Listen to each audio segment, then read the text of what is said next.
Welcome to Vice and Easy, your podcast for all things Miami Vice, with your host, Marina.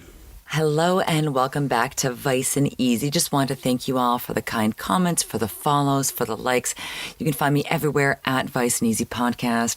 Tell your friends. So thank you again for subscribing and getting this podcast growing. It really means a lot to me because as we are wrapping up the end of season 2, I don't know what I want to change for season 3, or do I want to go back and record some episodes, some really, really, really good episodes from season 1 and season 2 again. So who knows what the future of this podcast may hold. But let's get into it because this week we have an interesting episode, not the strongest episode in season 2, but I don't want to say a fun episode. I don't really know how to describe it because neither does the IMDb synopsis know how to describe it.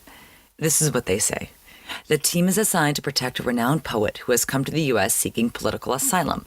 With sexy Carmen in the mix, things get complicated. Now, as we learned very early on this episode, Carmen is one of our guest stars, Bianca Jagger. Now, we open up this episode at the airport, just looking around. Very sexy airport. It actually was in fact filmed at the Miami International Airport. We see very stylish Bianca Jagger. In this episode, let's refer to her as Carmen, stepping out with a lot of accessories. It is clear that it's a very different era to fly in because today, with all the metal and accessories, you have to take them off, go through the metal detector, put them back on. It would be a pain in the butt. Shoes.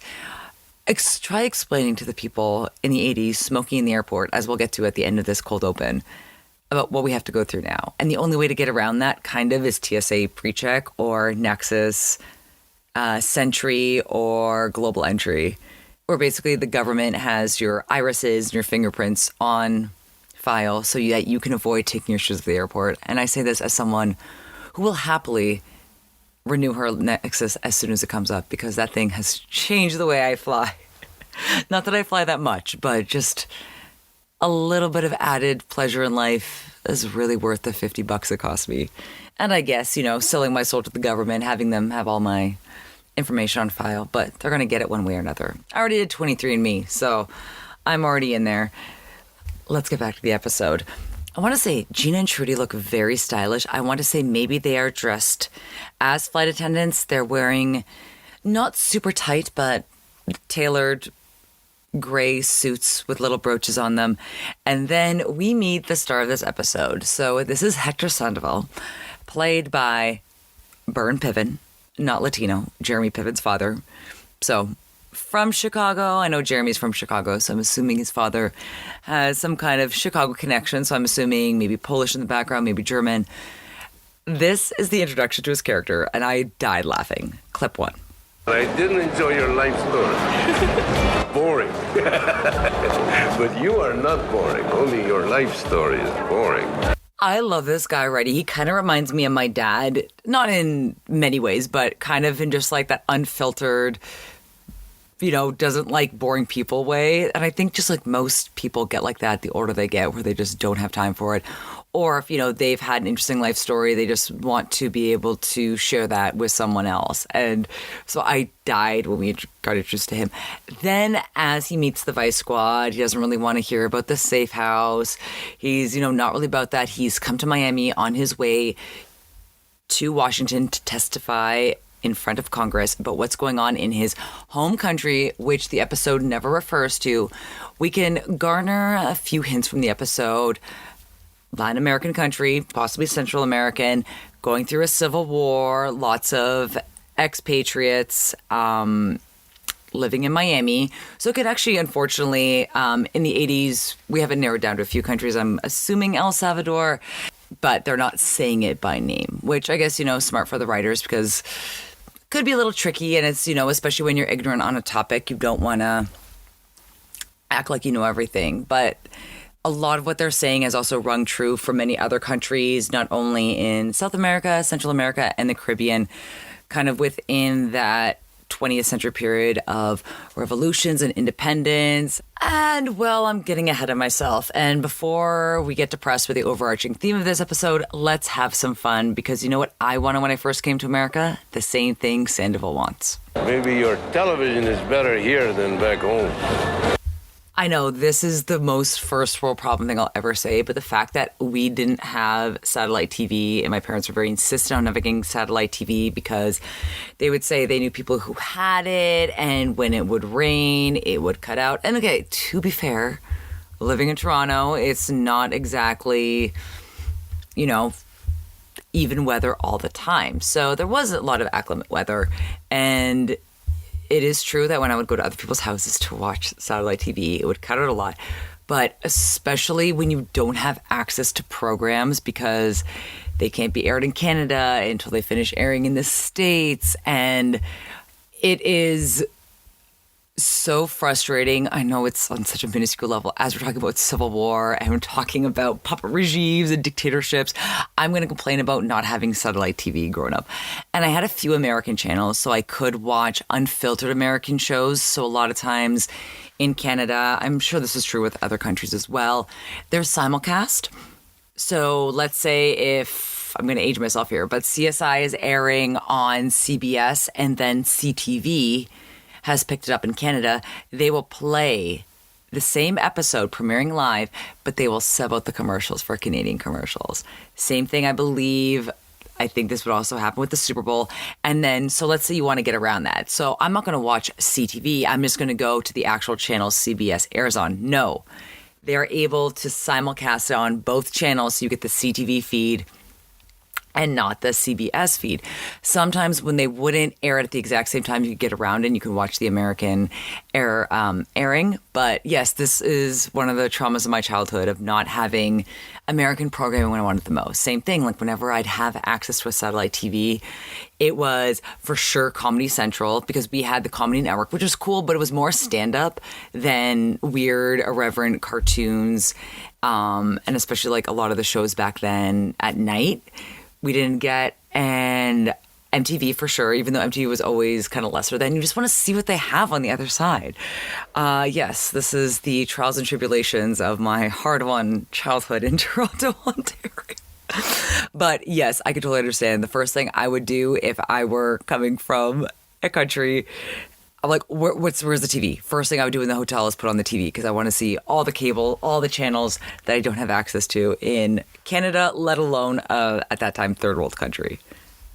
I digress. Back to the episode. So we did see Bianca Jagger walking through the airport looking amazingly stylish, and we see another guy following, getting off the same flight as Sandoval.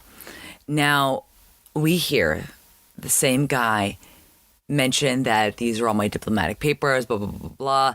Then him and Bianca, or Carmen, as I said, I would refer to her and I totally forgot. Carmen meet up and he hands her a gun. Interesting. So I would think he was able to get this gun on the flight due to these quote unquote diplomatic papers and then thereby give it to Bianca Jagger. So keep that in mind that Carmen now has a gun.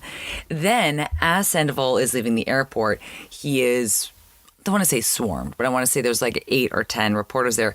But guess who's also a reporter? Carmen.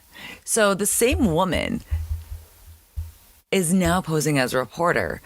Now, as we get to know Sandoval a little bit more in this episode, we learn that he loves the ladies. So I think this was her ploy to get closer to him.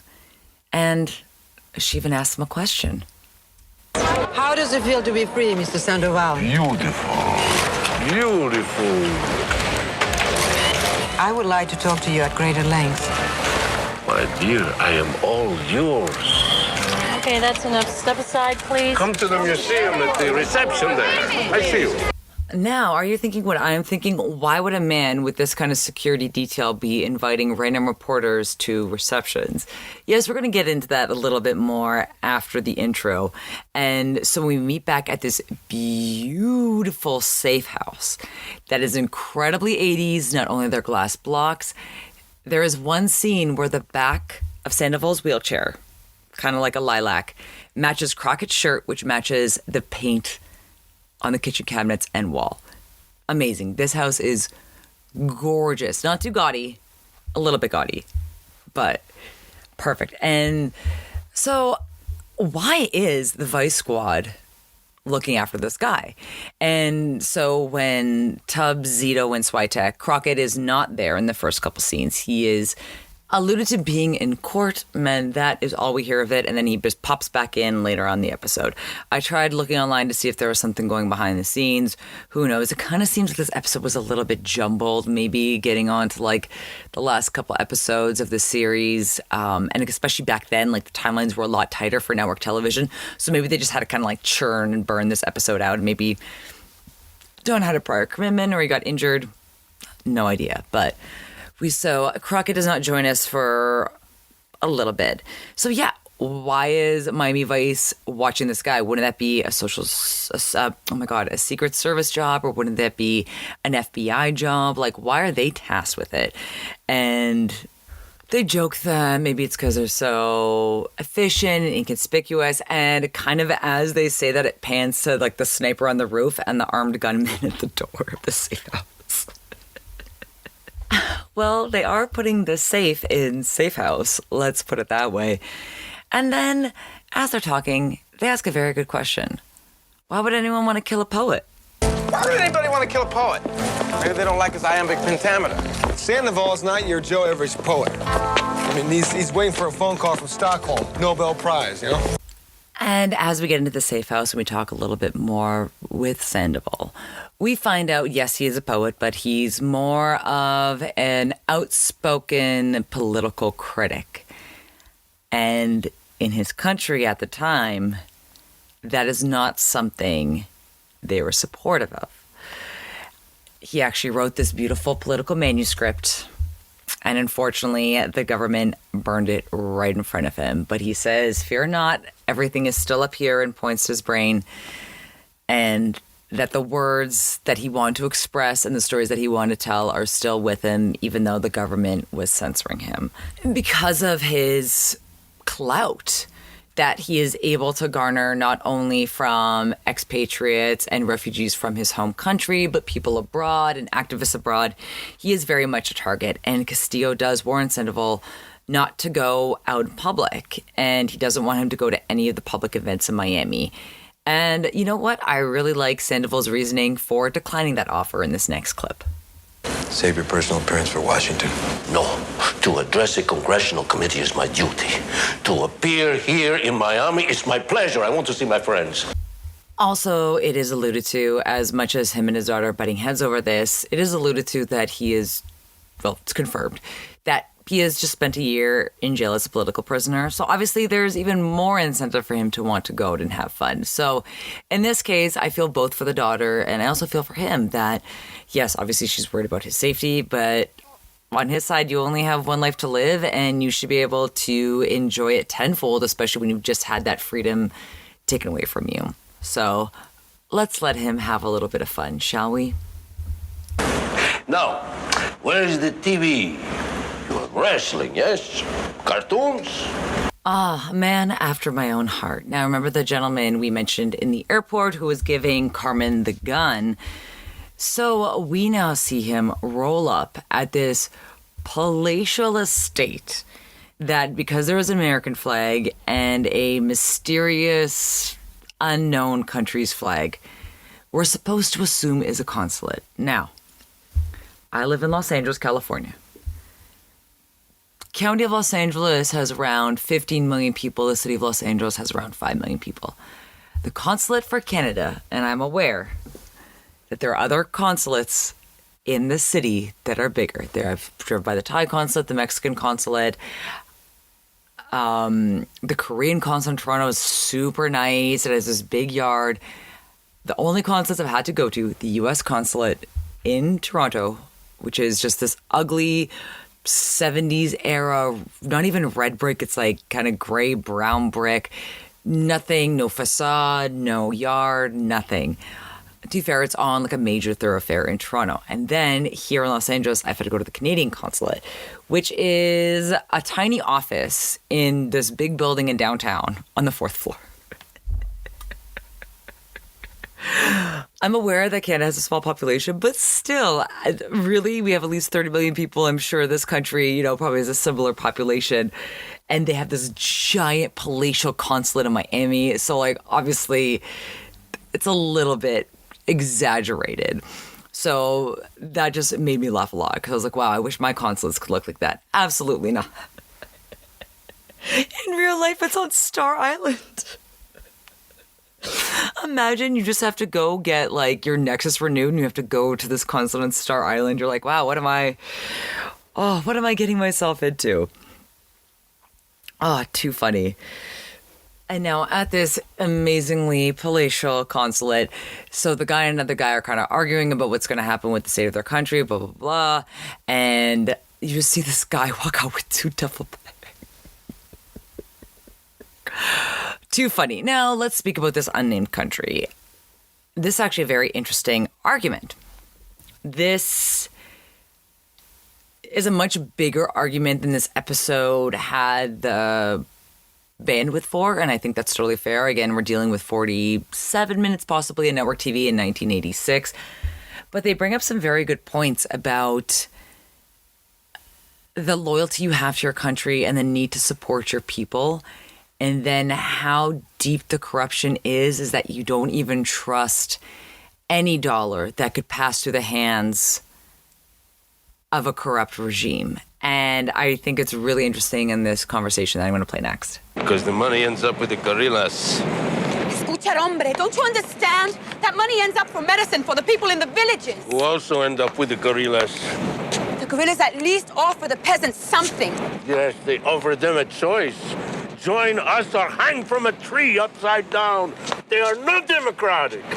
Oh man, this is incredibly tough because I'm trying to articulate this in the best way. I am no expert. And again, this storyline is an amalgamation of different political events that happened in the 1970s, 1980s. But he's not wrong in that when a regime is that corrupted, support is leveraged in ways that are not fair. But I don't want to dismiss everything that his daughter's saying because it turns out him and his daughter are alike in many ways and they share similar views. They just might be a little bit more far apart when it comes to their understanding of how the government and the rebels really work in this next clip. I edit a small newspaper for political emigres. I'm against the government. If I still lived down there, they would have disappeared me long ago. You think you'll ever go back down there? Maybe after the Civil War? I don't think there'll be anything left. Oh man, that is really heartbreaking to hear, but unfortunately, that is the reality, is that even if the country can rebuild after a civil war, things are never quite the same. That's really sad. On a happier note, let's talk fashion because we are going to a gala. So Sandoval, again, he is just so stubborn. I love it. He wants to ride with the top down and convertible. Again, Vice has to explain, like, no, this is for your own safety. You're going to be lying down. And they are able at the end of the day to get him to lie down. They put his wheelchair in the car with Zito and Switek, and he rides in the back with Tubbs and his daughter. And this technology confounded me in 2006. So in 1986, I would have been screaming, where the convertible automatically, like the top automatically comes up all the way to the front. Yeah. I remember seeing that in 2006. I was like, oh my God, like the future.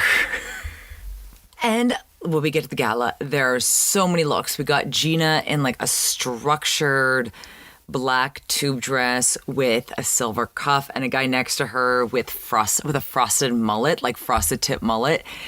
We got lots of purple dresses. We have Carmen, once again, returning onto the scene, looking beautiful with a really dark red lip, diamond earrings, and a very form-fitting but still shoulder pad inspired white dress.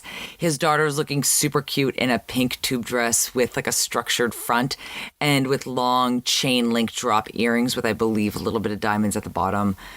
Tubbs is in a tuxedo.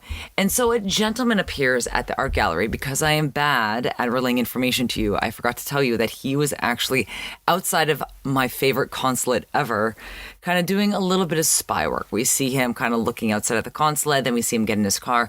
Now he's at this gala. and is old friends with Sandoval's daughter. So this is very interesting. And of course, Sandoval, ever the flirt, chatting up all the women he sees. Now, originally, Tubbs wanted him to stay underneath, I believe it was a bulletproof blanket. He again protested and slapped Tubbs away, which is very funny because there's a few little slaps within the episode. He tries to touch Trudy's leg. He gets a little slap. Same thing with Tubbs. Tubbs tries to protect him. He gets a little slap. And then Carmen finally makes her move, sits down to Sandoval and butters him up really well in this next clip. If I'd be too old. At your age, a man is just beginning to be sexy. It's your power over the word that I find so exciting. Since Tubbs is the de facto bodyguard in this situation, Tubbs recognizes this woman from the airport. He's kind of, placing that she was the reporter, that he invited her back. So he's keeping a close eye on her. She, however, is not being super discreet. She does have a gun kind of hidden under her dress. So once Tubbs sees the slow move for the gun, he runs over, screams out gun, and as she's about to fire at Sandoval, he fires at her, kills her.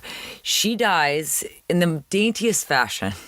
Please go look at the gallery at viceandeasypodcast.com, because you just see her lying on her side and her head is up, and then all of a sudden her head falls down and she slowly straightens out one of her legs. Like, it's the daintiest way to die. It is hilarious. But she looks beautiful. Bianca Jagger, always a stylish woman. After the shooting, next morning, this is the scene I mentioned where the paint, turns out it's not the cabinet, but the paint behind Crockett's undershirt, and Sandoval's wheelchair all kind of match. They're all like a very similar shade of purple. Sandoval's freaked out. He asks for a gun. Naturally, Crockett and Tubbs aren't really willing to play ball with this, but gotta love the way he asks. I've been thinking. I need a gun. You need a what? Pistola, bang, bang. And at this time, Tubbs is asking Sandoval if he's worried at all about his daughter's safety, and has Blanca been known to do this? And he says, yeah, whatever. Like, Blanca's been out late before. It's not really a big deal to him. So when they finally get her in the door, she's still in the same dress she was from the night before from the gala. And she's with a guy. And the guy is held by Zito and Switek, getting questioned. Now, before all that kind of questioning can go down, Sandoval recognizes him, says that he's one of his former students. So again, this guy is positioning himself as a friend of the family, one of Blanca and also one of Hector Sandoval. So keep that in mind. Again, Blanca, very feisty like her father. So she's chatting up Tubbs while Guerrero and Sandoval, Hector, are talking outside, reminiscing about old days. Then when Tubbs kind of brings up questions regarding her safety, she pulls a fast one on Tubbs in this next clip. I'd be wrong if I thought that your concern was not merely official, but also personal. Could get that way. Maybe after this is all over. Oh? What'd you have in mind? Casual sex? Romance? Interesting that Tubbs does not respond to that, but girl, I'd say get both options if you can get it, because Tubbs seems like quite a romantic guy. Now, onwards with the story. Gina and Trudy, after the whole Vice Squad gets a little bit more information on Guerrero, they're tasked with watching him. They go to a very interesting party at a hotel, which, number one, I love the exterior of this hotel. The interior gets even wilder. This must be a set. The outfits are wild. I love the girl in the blue bikini with what looks to be a Great Dane, with this giant dog walking through a very narrow passageway at this hotel bar that's inside. Again, you're in Miami. You would figure they want to be outside, but I think this is just for cinematic purposes. It's inside. While Guerrero is chatting up another girl at this bar. There's some wild outfits. I pointed out the white and black print outfit. And then there's 1 out of 2 CanCon songs in this episode. As Gina and Trudy are surveilling, Feel It Again by Honeymoon Suite is playing in the background in this next clip. Only a man of leisure. Yeah, well, he certainly doesn't lead a lonely life, huh?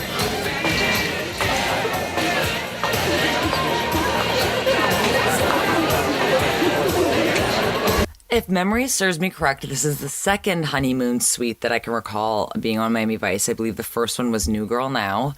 And they are from Niagara Falls, Ontario, hence the name Honeymoon Suite, because Niagara Falls, I don't know if it still is, but it definitely was a big honeymoon destination. So as they're surveilling Guerrero, they see two goons with very big guns get him, point at him.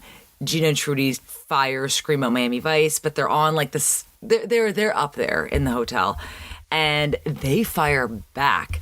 Now, I apologize. I am going to go back into some of my footage and try to get more stills because Michael Bay was one of these goons. However, it is really hard to get a clear shot of their face because Luis Guzman is one of the other ones. And same thing, I am going to go back. I'm just going to go through with a fine-tooth comb, and I promise I'll try to get you guys some screenshots. So now Guerrero has been kidnapped by these guys. Gina and Trudy run downstairs. They both look fabulous, by the way. Run downstairs. However, it's too late. They have no idea where they've gone with Guerrero. And now keep that in mind that Guerrero knows about the consulate, and then he also knows the address of the safe house that Hector Sandoval is staying at. So with all that in mind, OCB, the Vice Squad, meets back and they want to talk about Sandoval's next event. However, they really don't want him to do it, but he is adamant that he will not skip this event. This is where he's going to be reciting one of his poems and receiving an award. However, I have this clip saved. It does not have anything to do currently with Sandoval and his awards. This is the most 1980s Miami dialogue I have ever heard. I could not stop laughing. Death Squad's car's been spotted. It's parked off the coast road by the Sheik's mansion. Oh, yeah, I know the place. Let's see, he bought that and never moved in. Death Squad's probably holding Guerrero there. Oh, man, what a Miami sentence. A uninhabited Sheik's mansion that the Death Squad has brought their ransom victim to. But let's lighten the mood a little bit because we are going to the award ceremony. This is the whole point, is that he wanted to receive his accolades. He wanted to read his poem. And so we're in an audience full with what seems to be a mixture of students and adults. And the poem, I can't really remember much of it, but I did enjoy the poem when I listened to the episode and when I was cutting the media for it. There is one guy in the audience who reaches for something in his bag. He is instantly escorted out of his seat, and I'm assuming outside of the hall, by Crockett and the rest of the Vice Squad. And I believe there's one Dade cop as well. And I didn't capture all of the poem. I just captured part of it. But it really did resonate with the audience. And also I love that he's reading from a yellow legal pad because that's what I write with. And Pamela Anderson actually turned me on to that. She said that she loved to write with yellow legal pads because you just keep going and going and going. And I was like, hey, you know what? It actually works. And here's the part from his poem that I really enjoyed. Down under the weight, and the rains came, and the mud, and they sank in the land which they could not possess, upon the earth which they did not create.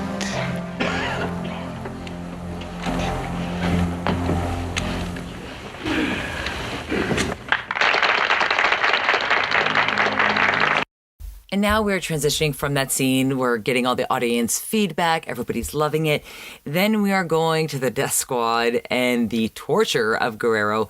We see these two speakers set up by his head, and his head is covered in just what appears to be a black sack. And we see the Vice Squad, and again, I'm assuming SWAT, run into this mansion. And again, they're questioning Guerrero and playing insanely loud music. They've obviously beaten him up because you can see once the mask gets pulled, once the covering gets pulled, he has blood and cuts everywhere. And of course, his eardrums are probably blown to pieces. And I was kind of wondering about the bedside manner in this situation. So if someone has just been tortured with loud music repeatedly,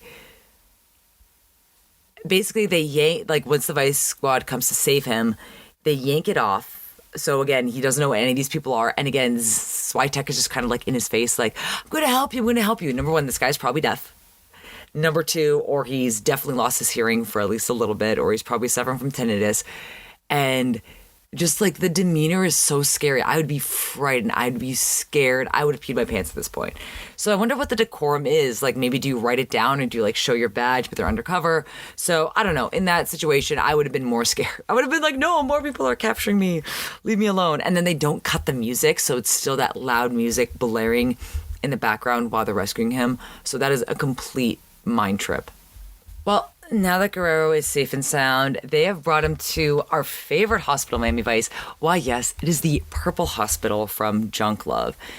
And they're grilling him. They're, why was he taken? How do they know he was here? What are his connections at home? Is he on the right? Is he on the left? And again, it devolves into a little bit of racism on the part of Sonny, calling it, actually, I'm not going to repeat that phrase. The phrase in the episode. Politics, he's saying in an unkind way. He's saying it in definitely a racialized way that he would not speak about Western European politics. Let's put it that way. And once again, we're kind of getting into a topic that they just don't really have enough room to address in this next clip. Wouldn't it be because you support leftist guerrillas with your own personal funds? I guess I can expect no more protection from you. This is America, pal. You can expect the same protection any citizen has a right to.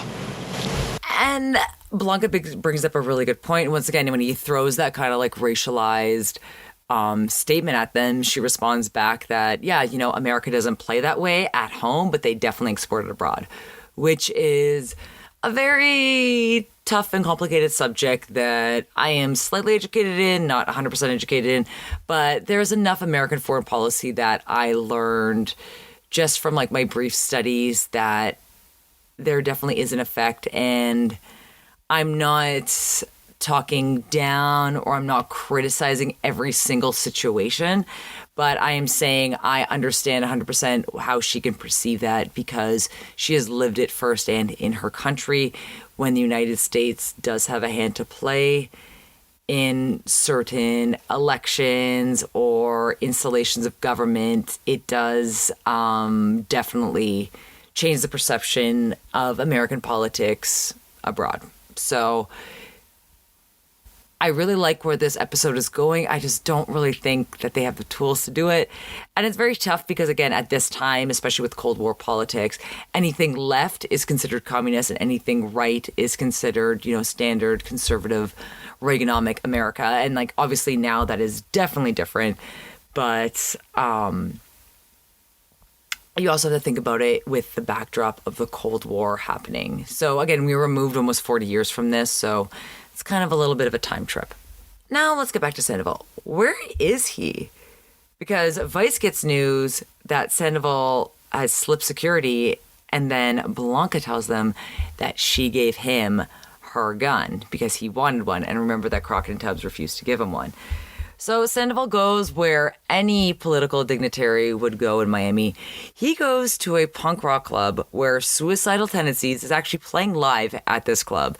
And please go check the gallery whenever you can, because there are some crazy fun outfits, even with the smoke in the background, and even with the what looks to be latex glove-covered fake hands hanging above the bar, and the bartender just wearing full-on a leather linebacker uniform. It is amazing. But let's get to the musical guest of this episode, Suicidal Tendencies. No, I do. You're Hector Sandoval, right? You have found me. Oh, I read your stuff. I'm not kidding. I used to read it all the time. Cloud Cities. Oh, that was my favorite. So this beautiful girl comes up to him, is chatting with him, and then after they talk, he tries to dance with her, and another guy comes in, kind of no, her boyfriend, and the facial hair on this guy, 5 different lines shaved into his face on the side. Again, you have to see this at the gallery. Then he tries to grab another girl, not having it. And this is after he was yelling at the bartender for drinks, is able to pull himself up, push himself up and get the momentum, and then pulls out a gun.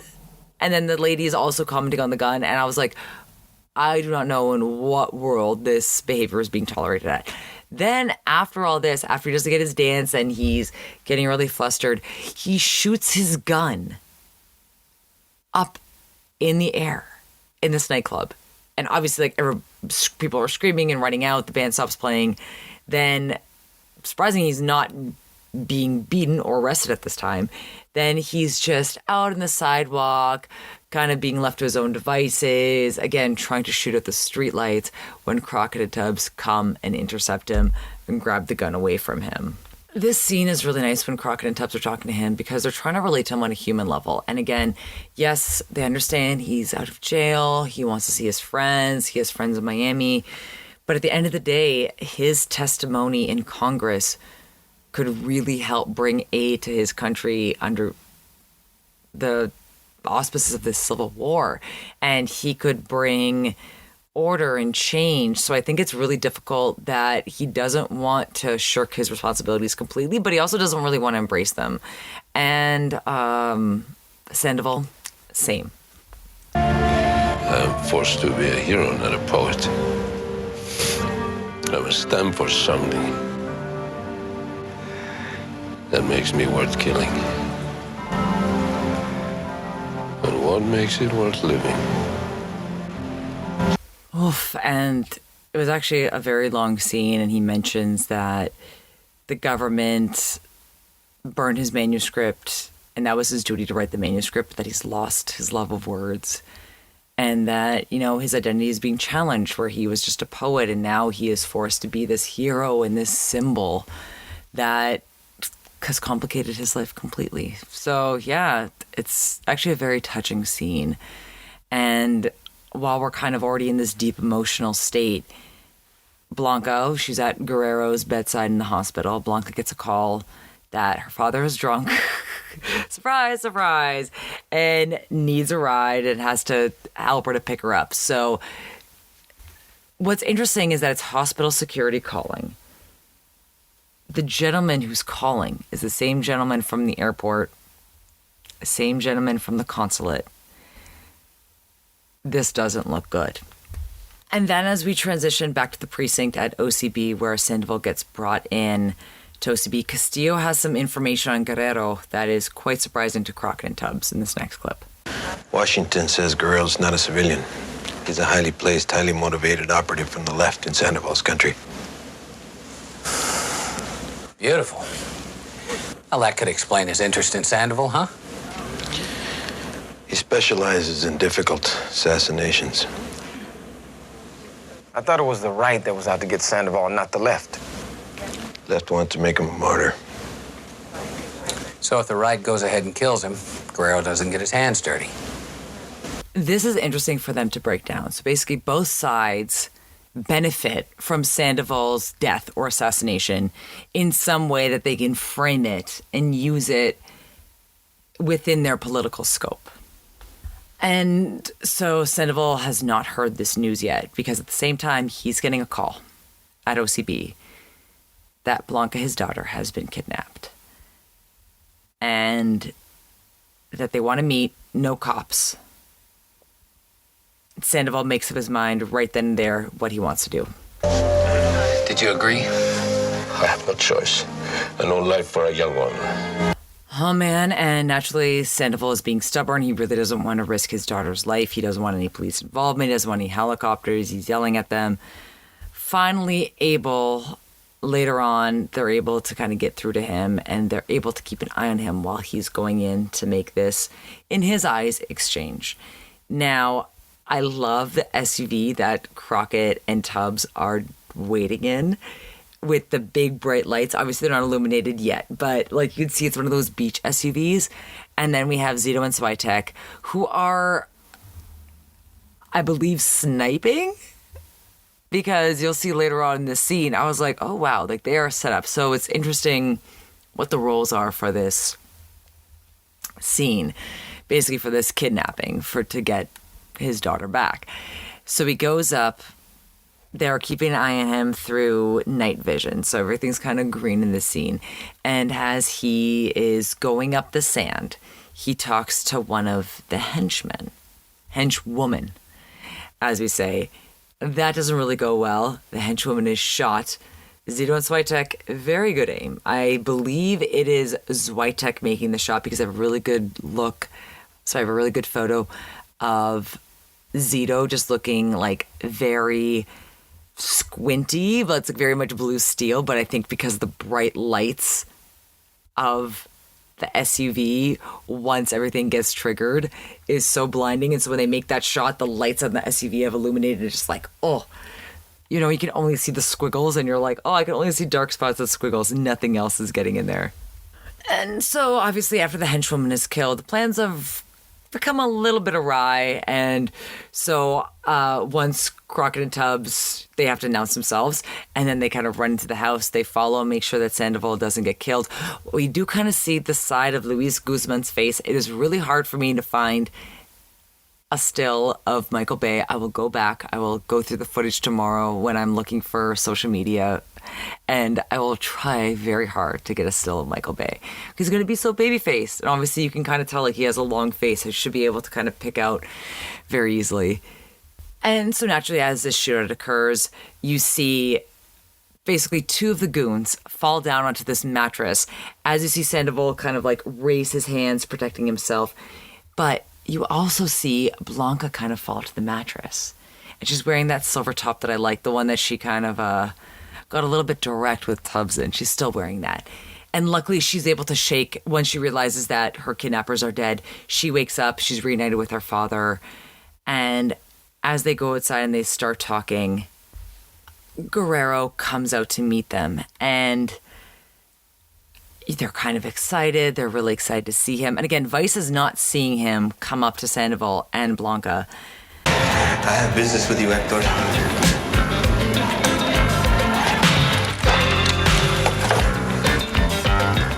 It will be you, Guerrero, huh? I should have known. Manuel, no! I've always loved you both. Damn, I thought I had that whole scene recorded. So let me fill that in. So he says, I always loved you both, and that you lost your soul when you sold it to the revolution. At this time, Crockett and Tubbs come to the rescue, shoot Guerrero, and Sandoval and Blanca are really thankful to be alive. A little bit earlier in the scene, Blanca says that she admires that he was about to do the trade, you know, his life for her life, because she doesn't know if she would do the same. And they're able to kind of bond and connect a little bit more. And this song is playing in the background. This is a very appropriate song by a fellow Canadian, Bruce Cockburn. Don't let the system fool you. All it wants to do is rule you.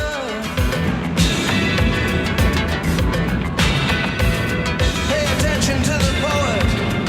You need him and you know it. And as we end on that freeze frame, let me go over the lyrics again. Don't let the system fool you.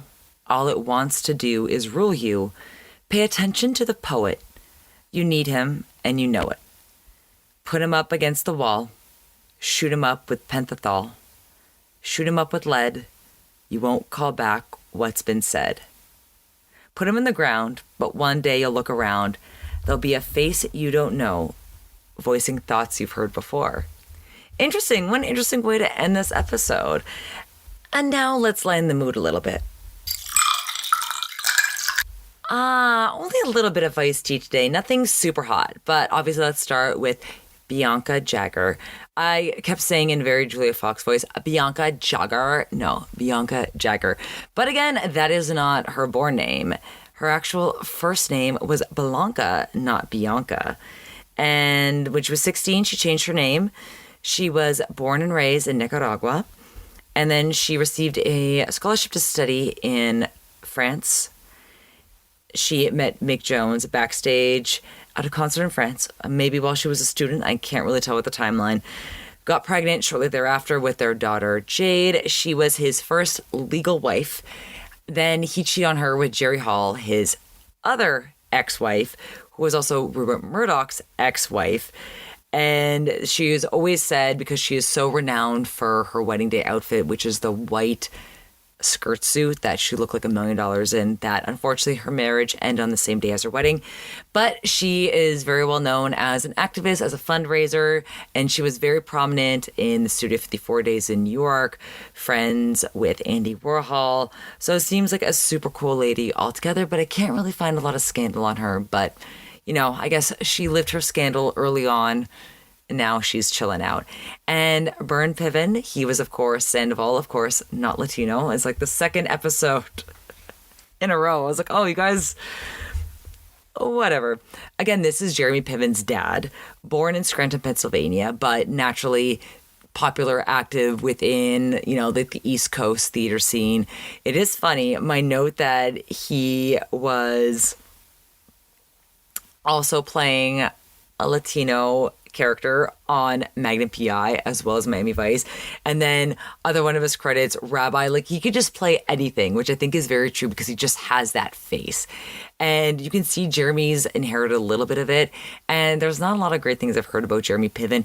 And I don't know if people just conflate his character from Entourage into who he is as a person, but I've heard both. But I will give Jeremy Piven credit. I recently saw a commercial for hair plugs that he was in, because obviously you could tell if you see anything in the 90s, he was in Heat as the vet who does surgery, and his hairline is super receded. Then when you see him in Entourage, it's all the way grown back.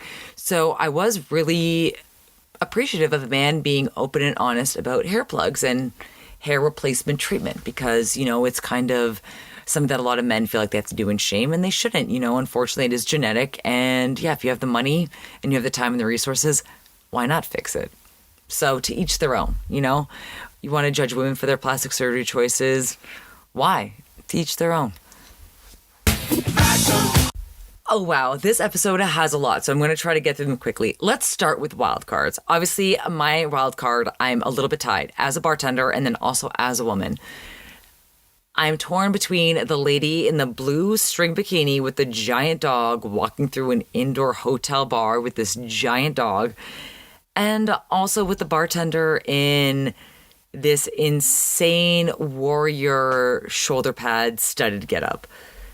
I cannot get over both of it. And of course, the bartender is shirtless with jeans on, but shirtless with this leather getup. Those are my wild card choices. Best facial hair, I'm going to give it to my boy with multiple lines faded into his mutton chops to the side of his face. And then if we want to get a little bit more serious, my other best dressed accessory was going to be definitely Blanca's chain-linked earrings. I love, this is going back to wild cards, sorry, these are not in order. The man and the woman talking at the punk rock club with basically almost identical hairstyle, just a little bit differing in the shades. Then I also really like the women dressed in pink and gold chatting with Sandoval at his gala. And I love, love, love, this might be my female best dress, because I was going to put Gina and Trudy in their supposed stewardess's dress or flight attendant dress. But I really love the gray suit with the multi-strand pearl necklace that the woman is wearing at the gala. And then best dressed man, I have to give it to our man Crockett for being able to match with the cabinet. In some shots it's the cabinet, in some shots it's the paint, I guess just depending on the lighting. But that lavender and the white combo is really working for our man Crockett. This whole episode was just a blast fashion-wise. And obviously Bianca Jagger in her first scene, I really liked, obviously a little bit over the top, but of course she's going to be the cover art for this episode. But I also really like the white dress where she daintily dies. I can barely also see the shot in that scene, which I think is very funny. You can't really see the gunshot of which she is dying on the floor. And as we wrap up this episode, I just want to thank each and every one of you for following, for subscribing, for liking, for telling your friends. You can find me on every platform and everywhere you can get your podcasts. You can find us on YouTube. You can find us on Apple Podcasts. When I say us, I mean me. It's a one-woman show over here. Find me on Spotify, Stitcher, wherever you get your podcast. If you do not see the platform of your choice listed, please reach out to me and let me know, and I can submit my RSS feed to them. So hopefully to make it as easy as possible so you can listen. Now let's talk music. So we have Nancy Allen's Allemand de Courant that was playing in the art gallery. Kind of a little boring. Then we get to Feel It Again by Honeymoon Suite, the first CanCon song. That's when Gina and Trudy are doing surveillance in the indoor hotel with the giant dog. Then we have Institutionalized by Suicidal Tendencies that they're actually performing on the show, which I think is super cool. I love how they kind of just like wrote that in there because it's not really, I guess they do kind of fit it in. Sandoval really wants to get out there and do something different and blow some steam off. So why not go to a punk club? And then the last song was that Bruce Coburn, I just had it.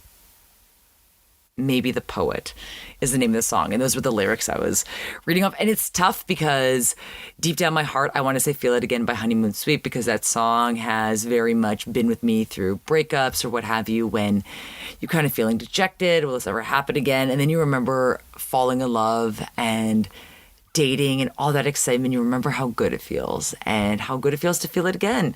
So the emo part of me wants to go with Honeymoon Suite. Then part of me also wants to go with Institutionalized by Suicidal Tendencies. But then I also really like the lyrical prose and how thematically well maybe the Poet fit in with the theme of the episode. It's hard. I want to say I'm going to have the CanCon songs come number 2, because otherwise I'm definitely going to be biased. We said number 1, Institutionalized by Suicidal Tendencies, because they were actually there in the episode. So kudos to them. Thank you again for joining me on this adventure as we broke down Freeverse. We have 2 more episodes left of season 2. I look forward to joining you each and every Friday to break down every episode of Miami Vice. You can follow me at Vice and Easy Podcast on all things social. Give me a like, give me a follow, give me a subscribe, whatever you feel is fair. Maybe a 5-star review. And as always, Hey man, Miami Vice is #1 new show.